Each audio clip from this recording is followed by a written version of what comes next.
जिस प्रकार गुरुद्वारा इलेक्शन का ऐलान हो चुका है और सभी प्रत्याशी अपना अपना स्थान हासिल करने के लिए प्रचार में लगे हुए हैं, अभी पीछे देखने को मिला था कि आपके ऊपर भी गाड़ी को रोका गया, कुछ हमला किया गया, क्या वजह हो सकती है? वाहिगुरू जी का खालसा वाहिगुरू जी की फतेह। सिख सद्भावना दल ਵੱਲੋਂ एक आवाज़ दी गई गुरुद्वारा प्रबंध विभाग ਦਾ ਹੋਕਾ। उस होके ਦੇ ਵਿੱਚ ਅਹਿਮ ਗੱਲ ਇਹ ਹੈ, ਬਦਲਾ ਨਹੀਂ ਬਦਲਾ ਲਿਆਵਾਂਗੇ।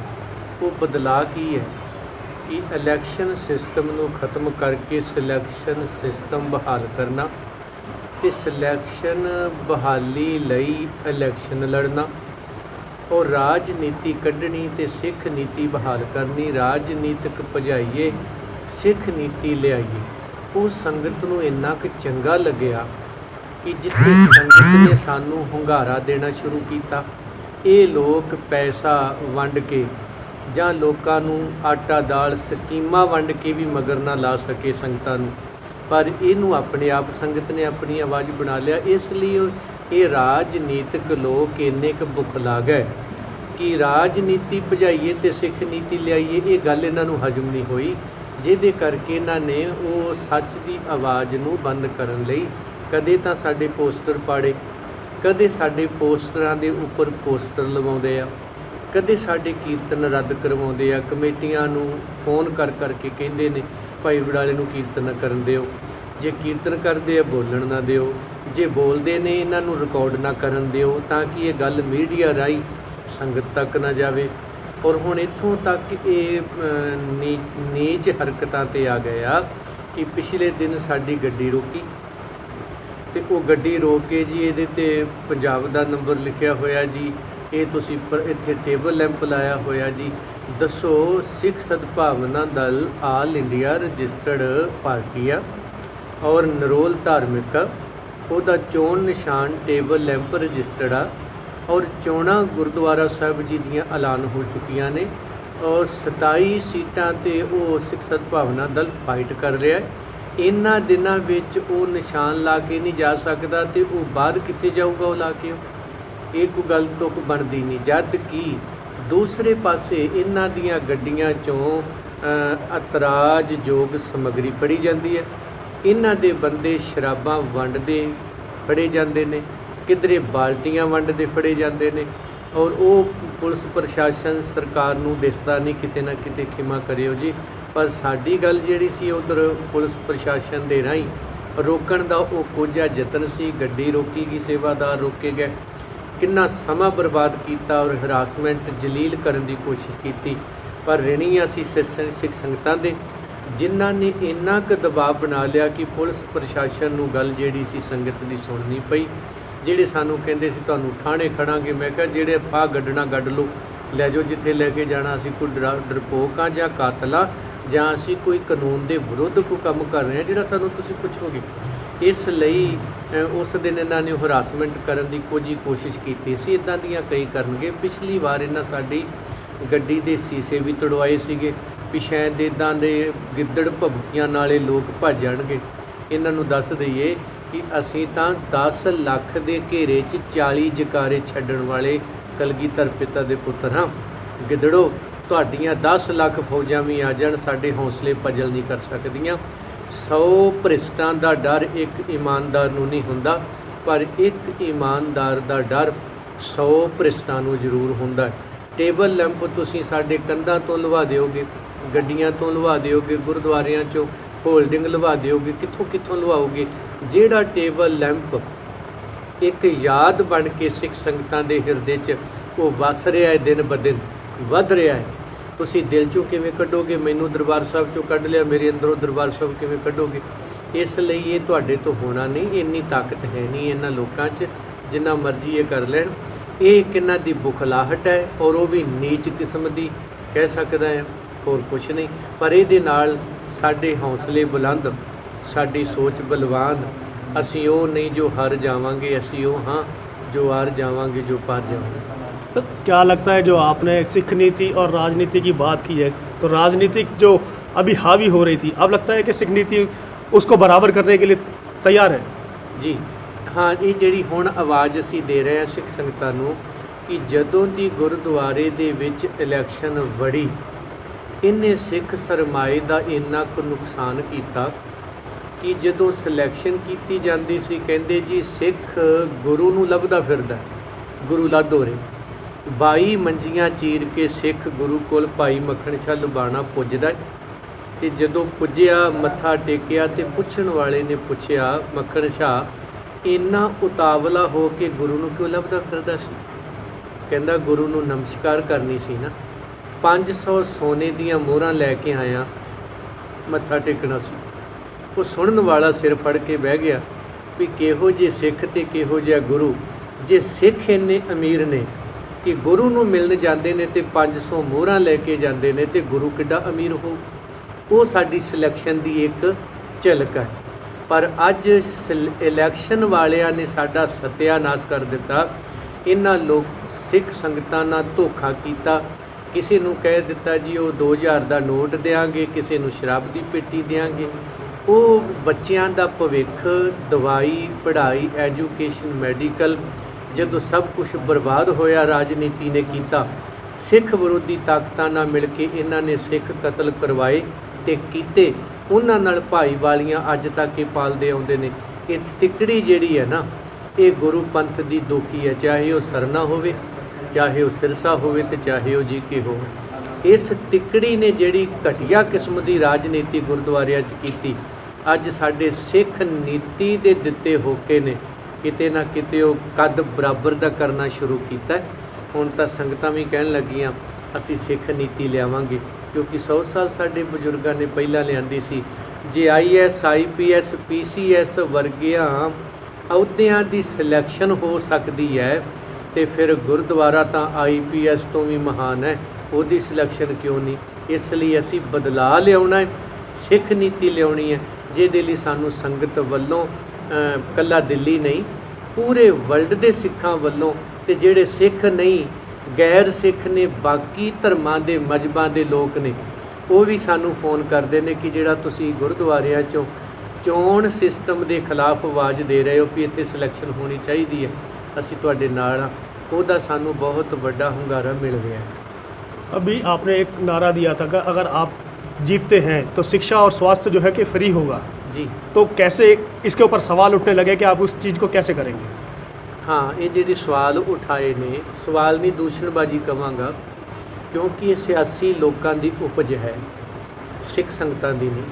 ਕਿਉਂਕਿ ਸਿੱਖ ਸੰਗਤ ਨੂੰ ਇਹ ਪਤਾ ਹੈ ਲੋਕਡਾਊਨ ਲੱਗਿਆ ਸਾਲ ਪਹਿਲਾਂ, ਆ ਹੁਣ ਵੀ ਲਾਇਆ ਹੋਇਆ ਉਹਨਾਂ ਨੇ। ਲੋਕਡਾਊਨ ਦੇ ਅੰਦਰ ਸਿੱਖਾਂ ਨੇ ਜਿੱਥੇ ਧੂਆਂਧਾਰ ਸੇਵਾਵਾਂ ਨਿਭਾਈਆਂ, ਲੰਗਰਾਂ ਦੀਆਂ, ਦਵਾਈਆਂ ਦੀਆਂ, ਕੱਪੜਿਆਂ ਦੀਆਂ, ਪੜ੍ਹਾਈਆਂ ਦੀਆਂ, ਹਰ ਤਰ੍ਹਾਂ ਦੀ, ਇੱਥੋਂ ਤੱਕ ਕਿ ਮਰਨ ਵਾਲਿਆਂ ਦੇ ਕੋਲ ਨਹੀਂ ਸੀ ਕੋਈ ਜਾਂਦਾ ਜਿਹੜੇ ਕਰੋਨਾ ਨਾਲ ਚੜ੍ਹਾਈ ਕਰ ਗਏ। ਉਹਨਾਂ ਦੇ ਸੰਸਕਾਰ ਵੀ ਸਿੱਖ ਜਥੇਬੰਦੀਆਂ ਨੇ ਜਾ ਕੇ ਕੀਤੇ ਵੀ ਸਾਨੂੰ ਕੋਈ ਕਰੋਨਾ ਨਹੀਂ, ਅਸੀਂ ਸੇਵਾ ਕਰਦੇ ਹਾਂ। ਔਰ ਉਹਨਾਂ ਦਿਨਾਂ ਦੇ ਦਰਮਿਆਨ ਜਿੱਥੇ ਸਿੱਖਾਂ ਨੇ ਇੰਨੀ ਕੁ ਬੱਲੇ ਬੱਲੇ ਹੋਈ ਗੁਰੂ ਪੰਥ ਦੀ ਕਿ ਅਮਰੀਕਾ ਦੇ ਟਰੰਪ ਨੇ ਵੀ ਕਹਿ ਦਿੱਤਾ ਸਿੱਖ ਤੇ ਗੁਰਦੁਆਰਾ ਦੁਨੀਆ ਦੇ ਹਰ ਖਿੱਤੇ 'ਚ ਜ਼ਰੂਰੀ ਹੈ ਜੇ ਆਉਣ ਵਾਲੀਆਂ ਮਹਾਮਾਰੀਆਂ ਤੋਂ ਬਚਣਾ। ਪਰ ਦੂਸਰੇ ਪਾਸੇ ਰਾਜਨੀਤਿਕਾਂ ਨੇ ਕੀ ਕੀਤਾ, ਸਿੱਖਾਂ ਦੀ ਬਦਨਾਮੀ ਕਰਾਉਣ ਲਈ ਪੰਜਾਬ ਦੇ ਵਿੱਚ ਬਾਦਲ ਕੇ ਆਟਾ ਦਾਲ ਵੇਚਦੇ ਫੜੇ ਗਏ, ਕਿਧਰੇ ਲੰਗਰਾਂ ਦੀ ਕਣਕ, ਕਿਧਰੇ ਪੈਸੇ, ਇੱਧਰ ਸਿਰਸਾ ਇਹਦੇ ਟਰੱਕ ਫੜੇ ਜਾਂਦੇ ਨੇ ਜੀ, ਆਟਾ ਦੇ, ਚੌਲ ਦੇ, ਪੱਤੀ ਦੇ, ਖੰਡ ਦੇ, ਕਿੰਨਾ ਲੰਗਰ ਦਾ ਸਮਾਨ ਸੀਗਾ। ਇਹਨਾਂ ਲੋਕਾਂ ਨੇ ਬਦਨਾਮੀ ਕਰਾਈ ਔਰ 2 ਸਾਲ ਬੇਮਿਸਾਲ, ਕਿਉਂਕਿ ਇਹਨਾਂ ਤੇ ਮੁਕੱਦਮੇ ਗੋਲਕ ਚੋਰੀ ਦੇ ਪਰਚੇ ਦਰਜ ਹੋਏ, ਬੇਮਿਸਾਲ ਤੇ ਆਪੇ ਹੋ ਗਏ। ਅੱਜ ਤੱਕ ਲੋਕਾਂ ਤੋਂ ਇਹ ਸੁਣਿਆ ਸੀ ਸਿੱਖ ਚੋਰ ਨਹੀਂ ਤੇ ਸਿੱਖ ਝੂਠ ਨਹੀਂ ਬੋਲਦੇ। ਇਹਨਾਂ ਲੋਕਾਂ ਨੇ ਬੇਮਿਸਾਲ ਉਹ ਮਿਸਾਲ ਪੈਦਾ ਕਰ ਦਿੱਤੀ ਵੀ ਸਿੱਖੀ ਸਰੂਪ 'ਚ ਆ ਕੇ ਸਿੱਖ ਪੰਥ ਦੀ ਅਜਿਹੀ ਬਦਨਾਮੀ ਕਰਾਈ ਕਿ ਕਲੰਕਿਤ ਕਰਕੇ ਰੱਖ ਦਿੱਤਾ। ਇਹਨਾਂ ਦੀਆਂ ਸ਼ਕਲਾਂ ਨੂੰ ਵੇਖ ਕੇ ਅੱਜ ਲੋਕ ਕਹਿੰਦੇ ਨੇ ਸਿੱਖ ਚੋਰੀ ਵੀ ਕਰਦੇ, ਸਿੱਖ ਝੂਠ ਵੀ ਬੋਲਦੇ, ਸਿੱਖ ਵਿਕਾਊ ਹੁੰਦੇ ਨੇ, ਸਿੱਖ ਡਰਪੋਕ ਹੁੰਦੇ ਨੇ, ਸਿੱਖ ਵਿਰੋਧੀ ਤਾਕਤਾਂ ਦੀਆਂ ਕਠਪੁਤਲੀਆਂ ਹੁੰਦੀਆਂ ਨੇ। ਇਹ ਘਟੀਆ ਕਿਸਮ ਦਾ ਲੇਬਲ ਇਹਨਾਂ ਲੋਕਾਂ ਨੇ ਜਿੱਥੇ ਲਵਾਇਆ, ਉੱਥੇ ਸਿੱਖਾਂ ਨੇ ਲੋਕਡਾਊਨ 'ਚ ਸੇਵਾਵਾਂ ਕੀਤੀਆਂ। ਕਿਸਾਨ ਵੀਰ ਕਿੰਨੇ ਚਿਰ ਦੇ ਬੈਠੇ, ਉਹਨਾਂ ਦੇ ਲੰਗਰ, ਗੁਰੂ ਨਾਨਕ ਦਾ 20 ਰੁਪਈਆਂ ਦਾ ਲਾਇਆ ਹੋਇਆ ਲੰਗਰ ਅੱਜ ਤੱਕ ਚੱਲ ਰਿਹਾ। ਔਰ ਇੱਥੋਂ ਤੱਕ ਕਿ ਹੁਣ ਇੱਕ ਨਵਾਂ ਕਾਲਜ ਖੁੱਲ੍ਹਿਆ ਜਿਹੜਾ ਕਰਤਾਰਪੁਰ ਪੰਜਾਬ ਦੇ ਅੰਦਰ ਹੈ। ਔਰ ਉਹਨਾਂ ਨੇ ਟੋਟਲੀ ਫ੍ਰੀ ਰੱਖਿਆ। ਅਸੀਂ ਤਾਂ 10 ਰੁਪਏ ਕਹਿ ਰਹੇ ਹਾਂ, ਉਹਨਾਂ ਟੋਟਲ ਫ੍ਰੀ ਰੱਖਿਆ ਹੋਇਆ। ਗੱਲ ਕੀਤੀ ਕਿ ਤੁਸੀਂ 10 ਰੁਪਈਆਂ ਦੀ ਗੱਲ ਸਾਡੀ ਸੰਗਤ ਨੂੰ ਆ ਕੇ ਸਮਝਾਓ। ਉਹ ਕਹਿਣ ਲੱਗੇ ਮੈਂ ਤੁਹਾਡੇ ਖਿਲਾਫ ਬੋਲਾਂਗਾ। ਮੈਂ ਕਿਹਾ ਪ੍ਰਿੰਸੀਪਲ ਸਾਹਿਬ ਕਿਉਂ? ਕਹਿੰਦੇ ਮੈਂ ਫ੍ਰੀ ਪੜ੍ਹਾ ਰਿਹਾ, ਤੁਸੀਂ 10 ਰੁਪਏ ਮੰਗ ਰਹੇ ਹੋ। ਇਹ ਲੰਗਰ ਗੁਰੂ ਦਾ ਹੈ, ਤੇ ਜੇ ਲੰਗਰ ਚੱਲ ਸਕਦੇ ਨੇ ਅੱਜ ਤੱਕ ਖਾਲਸਾ ਏਡ ਵਰਗੇ ਨੇ, ਹੋਰ ਸਾਡੀਆਂ ਸੁਸਾਇਟੀਆਂ ਨੇ ਵੱਡੇ ਪੱਧਰ 'ਤੇ ਉਹ ਜਾ ਕੇ ਸੇਵਾਵਾਂ ਨਿਭਾਉਂਦੇ ਨੇ। ਇਹ ਤਾਂ ਕੁਛ ਵੀ ਨਹੀਂ। ਦਿੱਲੀ ਦੇ ਸਿੱਖ ਛੱਡੋ, ਪੂਰੇ ਭਾਰਤ ਦੇ ਸਿੱਖ 10 ਰੁਪਈਆਂ 'ਚ ਪੜ੍ਹਾ ਦਿਆਂਗੇ। ਲਿਆ ਕੇ ਤਾਂ ਵੇਖੋ ਇੱਕ ਵਾਰੀ। ਔਰ ਦੂਸਰੀ ਗੱਲ, ਕਿੱਥੋਂ ਲਿਆਓਗੇ? ਇਹ ਸਵਾਲ ਕਰਦੇ ਨੇ, ਕਿੱਥੋਂ ਲਿਆਓਗੇ? ਸੰਗਤ ਜੀ, ਜਿਹੜੇ ਤੁਸੀਂ ਪੈਸੇ ਮੱਥਾ ਟੇਕਦੇ ਹੋ ਨਾ, ਪਤਾ ਲੱਗਿਆ ਕਿ ਇਹ 6 ਲੱਖ ਰੁਪਈਆ 1 ਸਾਲ ਦਾ ਪਰ ਮੈਂਬਰ ਨੂੰ ਦਿੰਦੇ ਨੇ। 6 ਚੌਕਾ 24 ਲੱਖ ਪਰ ਮੈਂਬਰ, ਤੇ 51 ਮੈਂਬਰਾਂ ਦਾ ਹਾਊਸ ਬਣ ਜਾਂਦਾ ਇਹਨਾਂ ਦਾ। 46 ਤੇ 5 ਦੂਜੇ ਵੀ ਉਹ ਵਿੱਚ ਕਰਦੇ ਜਾਂ ਹੋਰ ਵੀ ਵਿੱਚ ਫਿੱਟ ਕਰਦੇ ਹੋਣਗੇ, ਉੱਚ ਅਧਿਕਾਰੀ ਨੇ। ਔਰ ਉਦੋਂ ਬਾਅਦ 30 ਲੱਖ ਦੀ ਗੱਡੀ ਇੱਕ ਬੰਦੇ ਨੂੰ ਨਵੀਂ ਲੈ ਕੇ ਦਿੰਦੇ ਆ।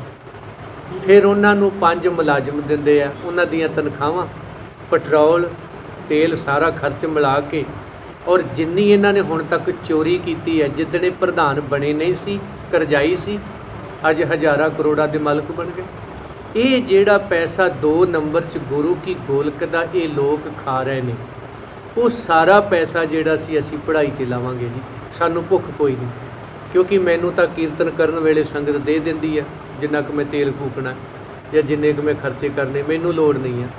ਤੇ ਜਿਹੜਾ ਇਹ ਗੁਰੂ ਘਰ 'ਚੋਂ ਵੇਚਣਾ ਚਾਹੁੰਦੇ ਨੇ, ਲੋਕਡਾਊਨ ਲੱਗਿਆ, ਸਿੱਖ ਦਾਨ ਕਰ ਰਹੇ ਆ, ਤੇ ਪ੍ਰਧਾਨ ਮੰਤਰੀ ਨੂੰ ਗੁਰੂ ਘਰਾਂ ਦਾ ਸੋਨਾ ਦੇਣ ਲਈ ਸਭ ਤੋਂ ਵੱਧ ਉਤਾਵਲਾ ਉਹਦਾ ਸ਼ਰਵਣ ਪੁੱਤਰਾ ਸਿਰਸਾ ਸੀ। ਇਹਦਾ ਵਿਰੋਧ ਕੀਤਾ। ਹੁਣ ਤੂੰ ਗੁਰੂ ਘਰਾਂ ਦਾ ਸੋਨਾ ਦੇਵੇਂਗਾ? ਇਹ ਚੀਜ਼ਾਂ ਜਿਹੜੀਆਂ ਨੇ ਇਹਨਾਂ ਨੇ ਚੋਰੀਆਂ ਕੀਤੀਆਂ ਨੇ, ਅਸੀਂ ਇਹਨਾਂ ਦੀਆਂ ਚੋਰੀਆਂ ਬੰਦ ਕਰਾਂਗੇ। ਔਰ ਕਰੋੜਾਂ ਰੁਪਈਆਂ ਦੀ ਬਿਲਡਿੰਗ ਬਣਦੀ ਹੈ, ਦਫ਼ਤਰ ਬਣਦੇ ਨੇ, ਸਾਲ ਬਾਅਦ ਤੋੜ ਦਿੱਤੇ ਜਾਂਦੇ ਨੇ। ਇਹ ਤੋੜ ਭੰਨ, ਚੋਰ ਮੋਰੀਆਂ ਸਭ ਬੰਦ ਕਰਾਂਗੇ। ਤੁਸੀਂ ਸਾਨੂੰ ਲਿਆ ਕੇ ਦੇਖਿਓ, ਫਿਰ ਦੱਸਾਂਗੇ ਵੀ ਉਹ ਬਣਦਾ ਕੀ ਆ ਉੱਥੇ। ਔਰ ਬਦਲਾ ਨਹੀਂ, ਫਿਰ ਬੇਨਤੀ ਕਰਾਂ, ਬਦਲਾ ਲਿਆਵਾਂਗੇ। ਇਹਨਾਂ ਲੋਕਾਂ ਨੇ ਚੋਰੀਆਂ ਕੀਤੀਆਂ ਨੇ, ਗੋਲਕ ਚੋਰਾਂ ਦੇ ਪਰਚੇ ਦਰਜ ਨੇ। ਅਸੀਂ ਵੀ ਆਵਾਂਗੇ, ਪਰ 10 ਰੁਪਈਆਂ 'ਚ ਬੱਚੇ ਪੜ੍ਹਾਵਾਂਗੇ। ਇਹ ਹੁਣ ਇਲੈਕਸ਼ਨ ਲੜ ਰਹੇ ਆ, ਅਸੀਂ ਖਰਚਾ ਨਹੀਂ ਕਰ ਰਹੇ, ਪਰ ਇਹ ਲੋਕ ਲੱਖਾਂ ਰੁਪਈਏ ਇਸ਼ਤਿਹਾਰਾਂ 'ਤੇ, ਹੋਲਡਿੰਗ 'ਤੇ, ਐਡ 'ਤੇ, ਫਿਰ ਲੋਕਾਂ ਦੇ ਘਰਾਂ 'ਚ ਲਾਲਚ ਦੇ ਰਹੇ ਆ ਕਿ ਸਾਨੂੰ ਵੋਟਾਂ ਪਿਓ।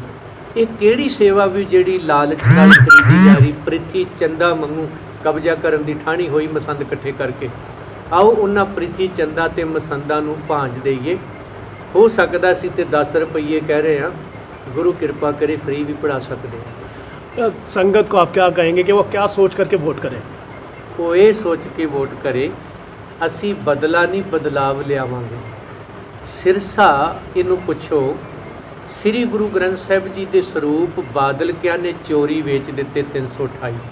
ਓਏ ਚੋਰੋ, ਹੁਣ ਤੱਕ ਤੁਸੀਂ ਗੁਰੂ ਘਰ ਦੇ ਬਾਲਣ ਖਾਧੇ, ਡੂਨੇ ਖਾਧੇ, ਕੜਾ ਪ੍ਰਸ਼ਾਦ ਲੰਗਰ ਖਾ ਗਏ, ਇੰਨੇ ਬੇਸ਼ਰਮ ਹੋ ਗਏ ਵੀ ਗੁਰੂ ਗ੍ਰੰਥ ਸਾਹਿਬ ਵੇਚ ਕੇ ਖਾ ਗਏ। ਤੇ ਸਿਰਸੇ ਦੀ ਜ਼ਬਾਨ ਤੇ ਜਿੰਦਰਾ ਵਜਿਆ ਹੋਇਆ, ਕੁੱਤਾ ਵੀ ਮਰ ਜੇ ਤੇ ਭੱਜ ਕੇ ਵੀਡੀਓ ਬਣਾਉਣ ਚਲੇ ਜਾਂਦਾ। ਮੈਂ ਇੱਥੇ ਪਹੁੰਚ ਗਿਆ ਜੀ।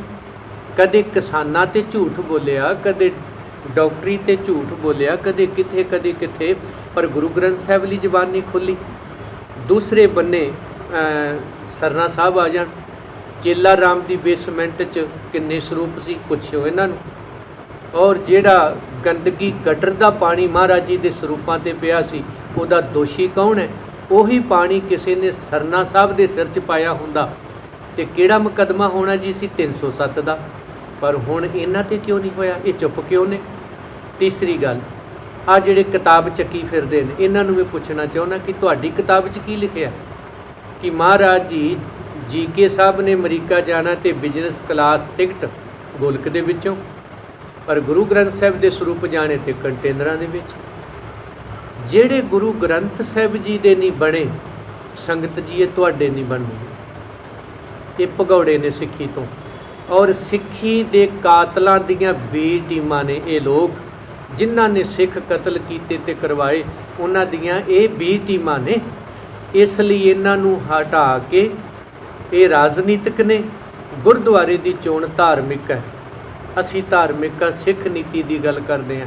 ਇਸ ਲਈ ਸਾਨੂੰ ਸਪੋਰਟ ਕਰੋ ਤਾਂ ਕਿ ਤੁਹਾਡੀ ਸਪੋਰਟ ਨਾਲ ਅਸੀਂ ਹਾਊਸ ਵਿੱਚ ਜਾ ਕੇ ਬਦਲਾ ਨਹੀਂ ਬਦਲਾ ਲਾਉਣ ਵਾਲੀ ਨੀਤੀ ਜਿਹੜੀ ਲਾਗੂ ਕਰ ਸਕੀਏ। ਰਾਜਨੀਤੀ ਕੱਢਾਂਗੇ, ਸਿੱਖ ਨੀਤੀ ਲਿਆਵਾਂਗੇ, ਗੁਰੂ ਗ੍ਰੰਥ ਸਾਹਿਬ ਜੀ ਦਾ ਅਦਬ ਬਹਾਲ ਕਰਾਵਾਂਗੇ, 10 ਰੁਪਈਆਂ 'ਚ ਬੱਚੇ ਵੀ ਪੜ੍ਹਾਵਾਂਗੇ, ਮੈਡੀਕਲ ਐਜੂਕੇਸ਼ਨ, ਉਹਨਾਂ ਦਾ ਭਵਿੱਖ ਇਹ ਸੰਗਤ ਦੇ ਹੱਥ 'ਚ ਹੈ। ਸਭ ਕੁਝ ਤੁਹਾਡੀ ਇਹ ਇੱਕ ਜ਼ਿੰਮੇਵਾਰੀ ਵੀ ਹੈ ਤੇ ਇਸ ਲਈ ਤੁਸੀਂ ਲਿਆਓ ਤੇ ਨਾਲੇ ਤੁਹਾਡਾ ਫਰਜ਼ ਬਣਦਾ ਹੈ ਕਿ ਸ਼ਹੀਦਾਂ ਦੇ ਵਾਰਿਸ ਤੇ ਭਾਈ ਧੰਨ ਗੁਰੂ ਗੋਬਿੰਦ ਸਿੰਘ ਸਾਹਿਬ ਦੇ ਪੁੱਤਰ ਹੋਣ ਦਾ ਸਬੂਤ ਦੇਣਾ ਵੀ ਤਾਂ ਆਪਣਾ ਫਰਜ਼ ਬਣਦਾ ਹੈ। ਇਸ ਲਈ ਤੁਸੀਂ ਸਾਨੂੰ ਸਪੋਰਟ ਕਰੋ। ਵਾਹਿਗੁਰੂ ਜੀ ਕਾ ਖਾਲਸਾ, ਵਾਹਿਗੁਰੂ ਜੀ ਕੀ ਫਤਿਹ।